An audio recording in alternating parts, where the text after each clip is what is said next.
Did you know approximately 6 to 10% of the population of the world is affected with dyspraxia? What is dyspraxia, if you are wondering? Also known as developmental coordination disorder in the United States. It is a neurodevelopmental disorder that affects very fine and gross motor skills. The reason I wanted to make this particular video was when I started researching dyspraxia, I knew that I already had a personal relationship with it, and using that as a basis for where my knowledge has been in the past about it, and then expanding upon it with the research that I've done. Anyways, getting back on track.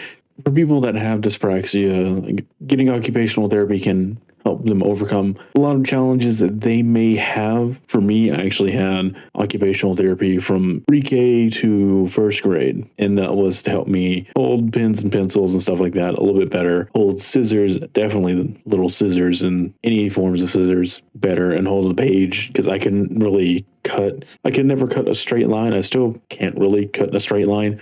I have like little wiggles in my cuts. Not as bad as they used to be. It used to be kind of how they have like those little fun scissors that just have wavy lines in them. I could do that without even trying. So it wouldn't be able to cut anything.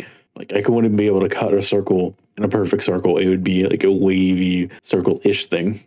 One of the things that I've been researching that it can actually affect is driving. So for me, I've been trying to drive off and on for many years now. I'm 30 years old. So some people would like, why don't you have your license yet? Why don't you drive yet? I couldn't tell them why, but during my research, it was that eureka moment of this is affecting me still.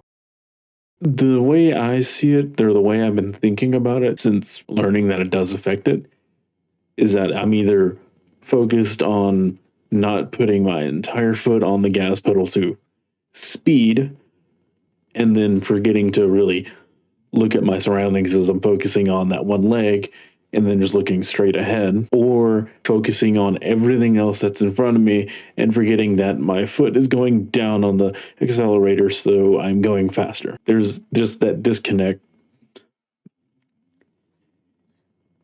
It is a major disconnect, and with practice, I know I can actually get better and thus would be a safer driver. So it would take time. At least knowing that now I could take those necessary steps to be able to drive myself and become more independent. I do not have a license, so I rely on people to give me rides everywhere. I would like to drive myself. Thus, being dyspraxic has been a hindrance to that. But if I can find a way to overcome that, I will. It might take a little bit extra time, but I am certain that I should be able to get behind the wheel and drive safely. Another thing, especially for me, that it has affected is I cannot swim whatsoever. You can put me in a body of water. If it's just a regular pool that only goes to 6 feet deep, you'll find me in 5 feet of water. And I'm just standing there fine. I'm 5'9", so my body can just stand there. I go to the 6 foot deep part of the pool. I go under the water and I don't know what to do. Oh, sorry.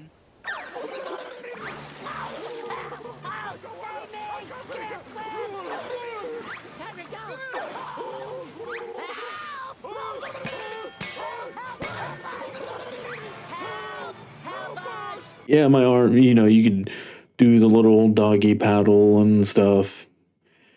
It just kind of wade the water around you to stay afloat. I can't. I can move my arms very effectively because I can still see my arms.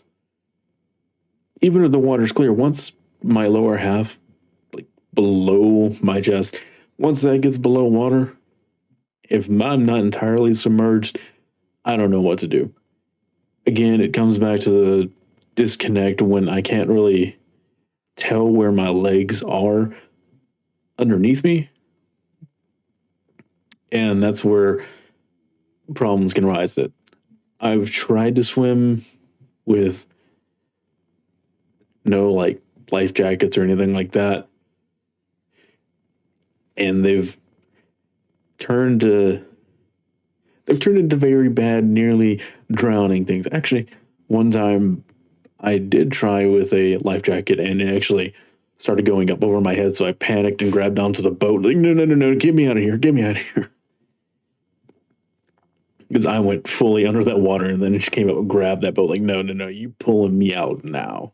That's fine. I would like to be able to swim, though. One thing it didn't really affect was my ability to be in a marching band.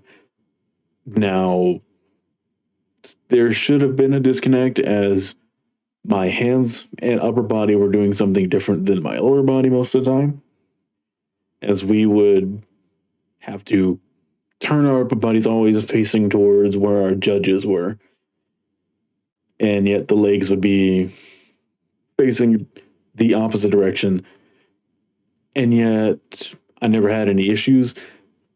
I say the only reason I didn't was because we practiced those movements and we practiced the music over and over and over and over again, so it just became second nature. Anyways, I do hope that you have enjoyed this video, as it's another little peek into my life and who I am as a person.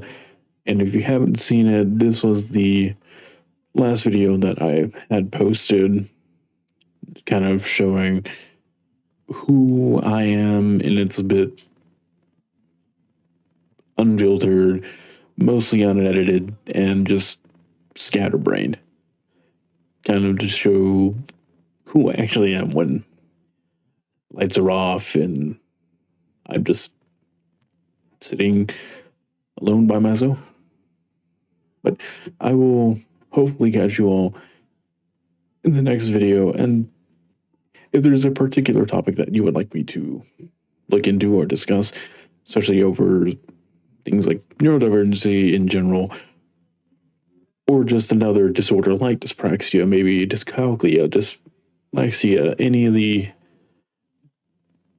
disses, feel free to leave that in the comments, and I will hopefully get you all next time. There's a cardinal outside my room. That's awesome. I have my window, my PC set up now, but in front, not behind, in front of my window, my bedroom window, and that is all cardinal. Again, more signs that I may be neurodivergent is what some people say, or I guess the correct term to say.